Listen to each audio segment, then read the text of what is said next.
شریعت آپ کی. حضرت داؤد علیہ السلام، حضرت سلیمان علیہ السلام کے والد صاحب حضرت داؤد علیہ السلام کے بارگاہ میں دو لوگ آئے. اللہ کے نبی گزرے ہیں بہت بڑے.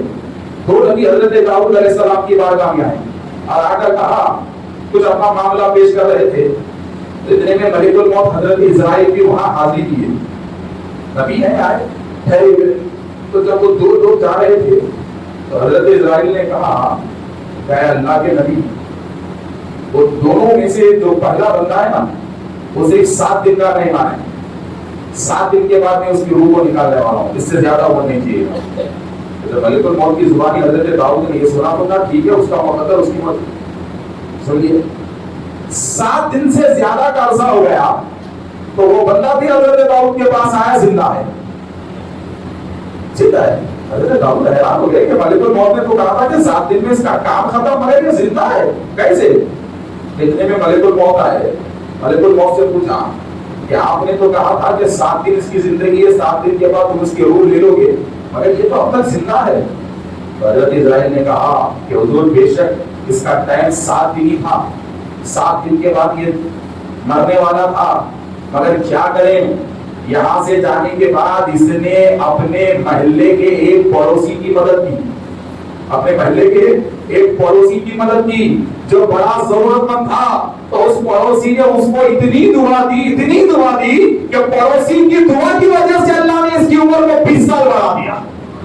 صرف غریب پڑوسی کی دعا کی وجہ سے اللہ نے 7 دن میں مرنے والی کی عمر کو 20 سال کر دیا. تو حضرات محترم ذرا دیکھیے میرے دوستو کہ عمل کی بتا اور تھوڑا آگے آؤ. امت محمدیہ کا معاملہ دیکھو کہ رسول اکرم صلی اللہ علیہ وسلم نے ارشاد فرمایا کہ وہ مومن ہو ہی نہیں سکتا. دیکھیے اس حدیث کو غور سے سنیے. میرے نبی نے کہا کہ وہ مومن نہیں ہو سکتا. 3 بار کہا وہ مومن نہیں ہو سکتا، وہ مومن نہیں ہو سکتا، وہ مومن نہیں ہو سکتا. تو 3 مرتبہ جب میرے نبی نے کہا تو صحابہ کرام ڈر گئے، حیران ہو گئے کہ 3 مرتبہ نبی کے زبان سے جو جملہ نکلتا ہے وہ بڑا سخت جملہ صحابہ سمجھتے تھے، بڑا تاکیدی جملہ سمجھتے تھے، بڑا وعید والا جملہ سمجھتے تھے. کہ 3 مرتبہ کہا، تنبیہ کے ساتھ کہا کہ وہ مومن ہو ہی نہیں سکتا، وہ مومن ہو ہی نہیں سکتا، وہ مومن ہو ہی نہیں سکتا.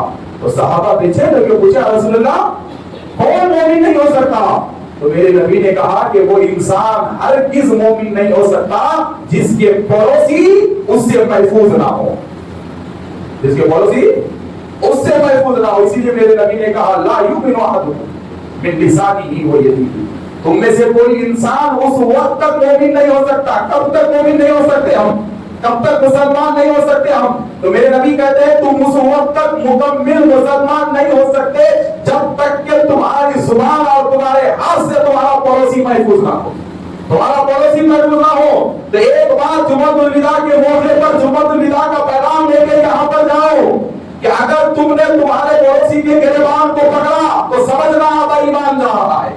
پڑوسی کے تعلق سے زبان پر گالی نکلی تو سمجھنا ایمان جا رہا ہے. پڑوسی کو ستایا تو سمجھنا میں مومن نہیں ہوں، میں مسلمان ہو ہی نہیں سکتا. اگر میں مسلمان ہوں گا تو پڑوسی کو ہرگز نہیں ستاؤں گا، ہرگز پڑوسی کو نہیں ستاؤں گا. اسی لیے تو میرے نبی نے کہا کہ جو اللہ پہ ایمان رکھتا ہے پڑوسی کو نہیں ستاتا. یہ حدیث ہے کہ جو اللہ کا ایمان رکھتا ہے وہ اپنے پڑوسی کو نہیں ستاتا، اور جو اللہ پہ ایمان رکھتا ہے وہ اپنے مہمان کی مہمان نوازی بہتر طریقے سے کرتا ہے. تو اللہ پہ ایمان رکھنے کی سب سے بڑی علامت یہ ہے کہ اس کے پڑوسی اس سے خوش رہتے ہیں اور وہ مہمان نوازی میں بڑا سخی رہتا ہے. تو مہمان نوازی میں سخی رہنا اور پڑوسیوں کی مدد کرنا یہ اللہ پہ ایمان رکھنے کی سب سے بڑی دلیل ہے، سب سے بڑی دلیل. حضرات محترم ذرا دیکھیے آج کا ماحول کیسا ہے اور کتنا خطرناک آج کا ماحول ہو چکا ہے کہ رمضان کا مقدس مہینہ ہے اور رمضان کے مقدس مہینے میں آج ہمارے رشتوں کی حالت کیسی ہے، آج ہمارے خاندان کی حالت کیسی ہے. ارے اللہ کی پناہ میرے دوستو، عید کے دن بھی لوگ چہرے دیکھ دیکھ کے گلے مل رہے ہیں. یہ حقیقت ہے کہ گھر سے 1 کلومیٹر دور رہنے والے سے ہم گلے ملنے جاتے ہیں، مگر ہمارا مقدر اتنے اندھیرے میں جا چکا ہے کہ گھر کے بازو میں رہنے والے سے ہم عید میں گلے ملنا پسند نہیں کرتے. اس لیے کہ زمانے سے ہمارا اس سے جھگڑا ہے، ایک زمانے سے ہمارا اس سے جھگڑا ہے. بلکہ میں آپ کو ایک سچی بات کہوں تو جھگڑے خاندانوں میں، جھگڑے رشتہ داریوں میں، جھگڑے پڑوسیوں میں سب سے زیادہ ہوتی ہے تو گھر کی عورتوں کی وجہ سے ہوتی ہے۔